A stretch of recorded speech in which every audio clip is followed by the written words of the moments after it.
identity. Nigerian women, East African women, women from Ghana, they have no cultural identity.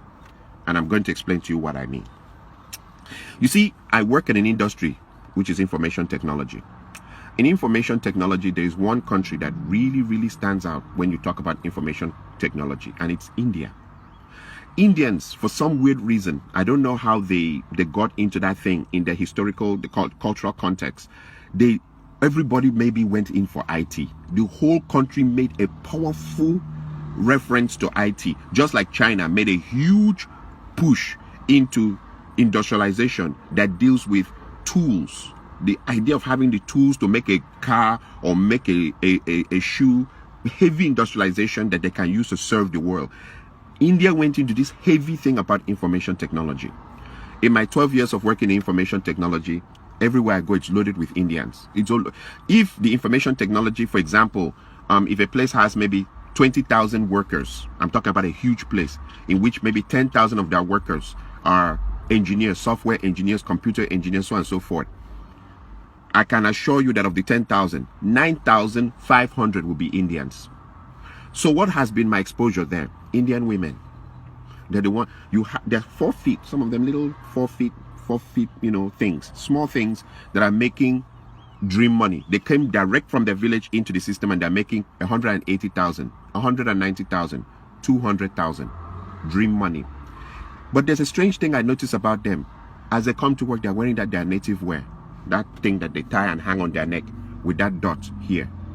Another strange thing I've noticed about them is you will never, ever, for all my years, I stayed in the United States, I was born here. In all my years of staying here, you'll never hear the Indian women dragging their men to the American court system for divorce.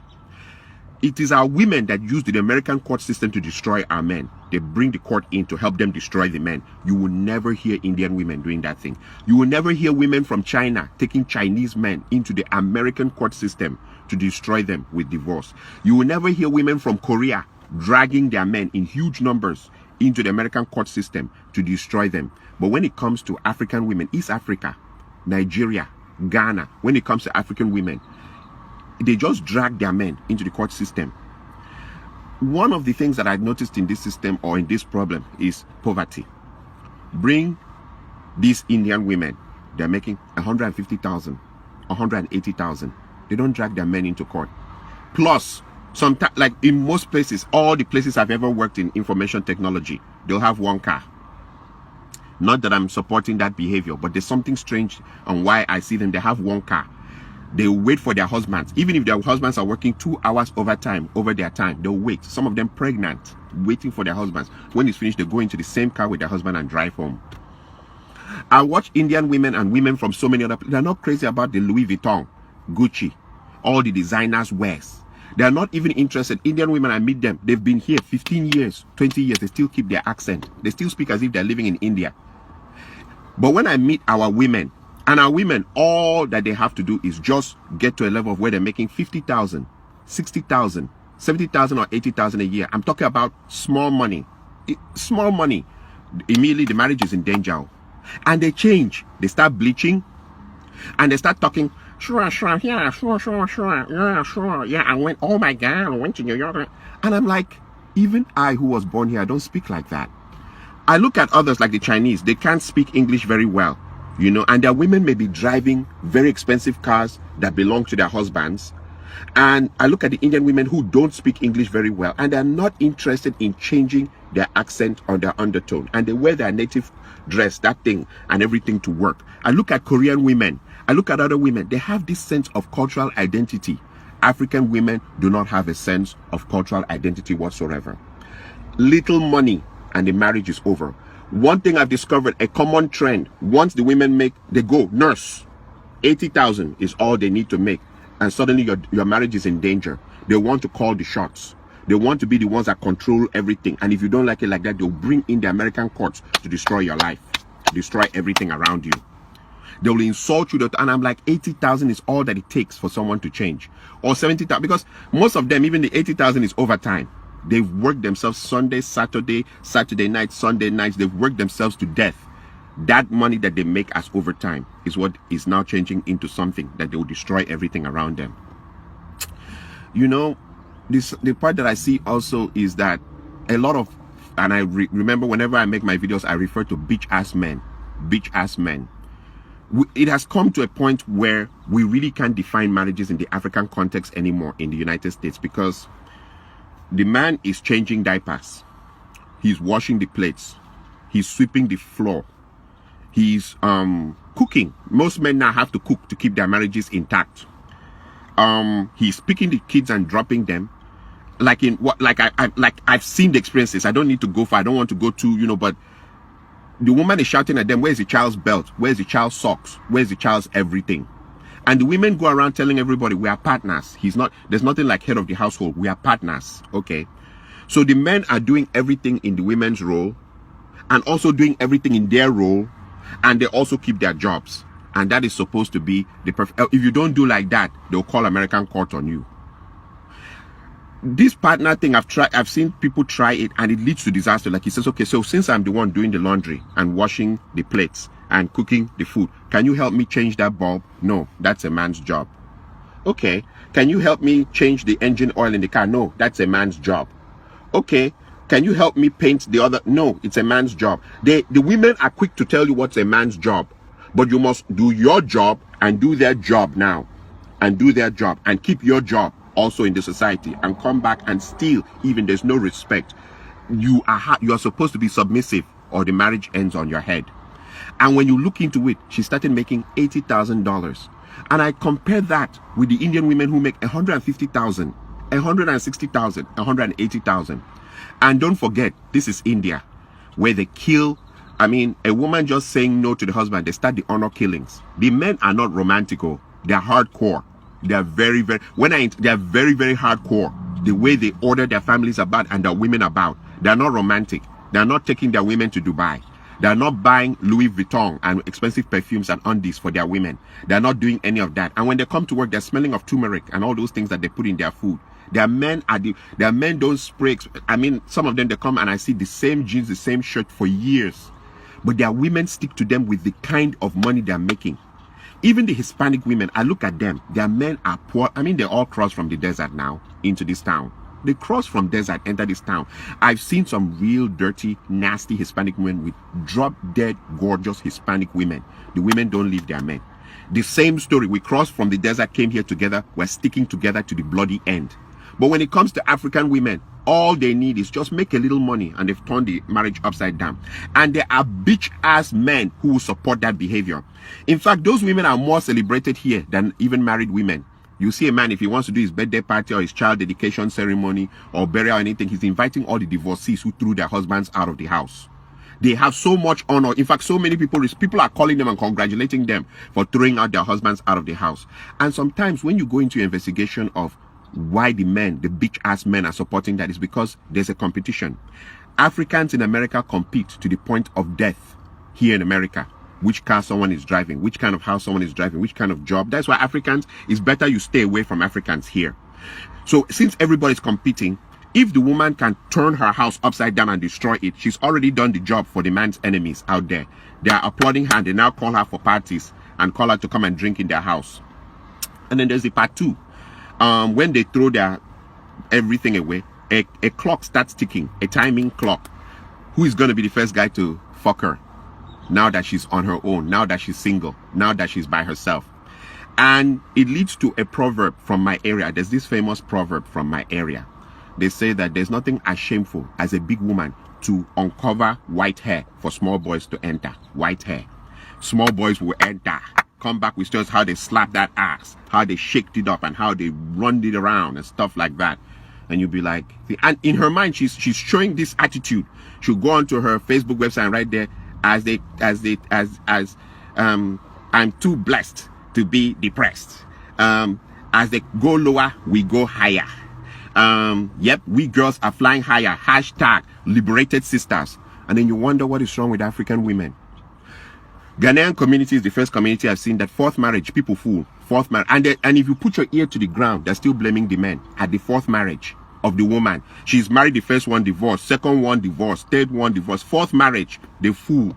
They drink, they chop chicken, everything. And they're talking about how all the other three men, there's something wrong with them. that they were animals, that they were this and that. And you wonder, is it always the men that is the problem? Same with the East African women. They will divorce, 3 divorces, 4.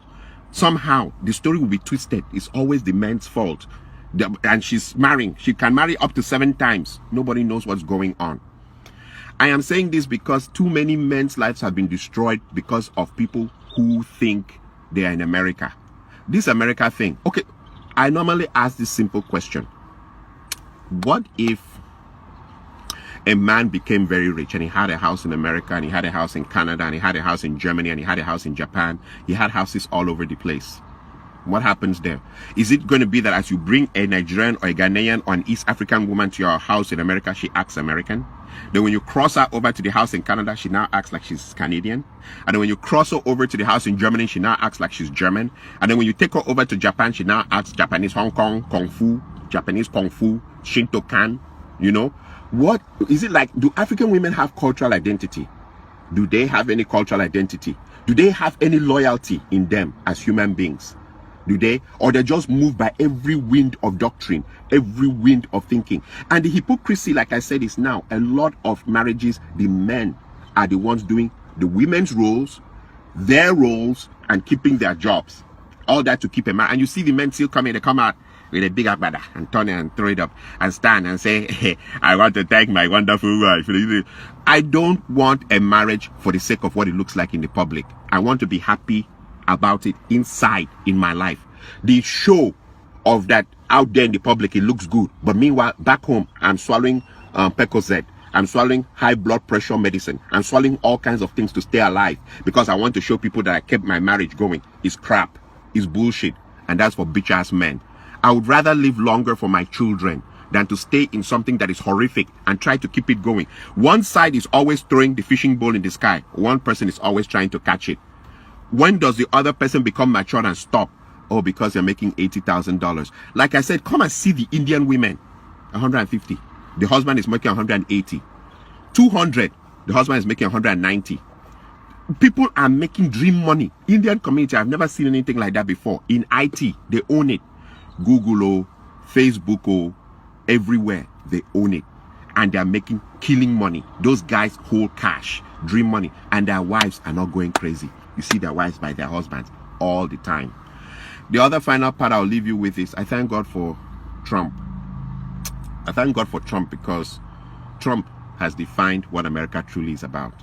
When you come to a situation where a man, he's speaking on behalf of millions of people, talking about how he sees things, how he understands things from these millions of people who voted him in, you will understand that for you to come to this country and destroy your life, you're the most stupid person on earth. Trump make it clear that if you're a minority, we don't count you among people. And these are the owners of the land talking about that. If you're a minority, we don't count you. And you see other minorities, like I said, the Indians, the Koreans, the Chinese, other minorities, it's like they intrinsically know this is not their land. So when they come here, they hold themselves. It's not something you need to break your family apart over. It's not something you need to go crazy about it. And you're 40 years old and you're now wearing mini and going back to the club. Nobody goes crazy except African women, Ghanaian, Nigerian, East African. They go crazy. They go crazy. And I'm glad Trump has told them it doesn't matter how you do. Sure. Oh yeah, that we still don't count you as part of us. We don't. We know where you're from. And that it doesn't matter how much money you make here. It's because we let you stay here. And I'm glad that he has pointed it out and cleared it out and activated it so that when you now take your husband or take your wife into that system that doesn't regard you as something and destroy everything, I glorify God, because some people have wisdom and some people do not. And I also thank God for that the bitch ass men who are rejoicing on how other men's demise, like they're rejoicing that other men were destroyed that way, you know, so that, you know, so because it has lowered the competition. Now I have won. I'm going up. He's coming down. That God will punish them. God will never. Since you can't rejoice in people doing well, but you're waiting for people to go down so that it can. If is that what you needed to be victorious, then you're fake. You're as fake as it gets. You needed his wife to turn on him so that you can win. That is why you're all everywhere. Divorced women are being celebrated as the best women in earth here in America. Everybody, call them for parties, call them everywhere, give them money, do everything, and sleep around with them, because that's the thing. You're all sleeping around with them. Nonsense. Oh, and by the way, I want to also finally use this to kill one argument.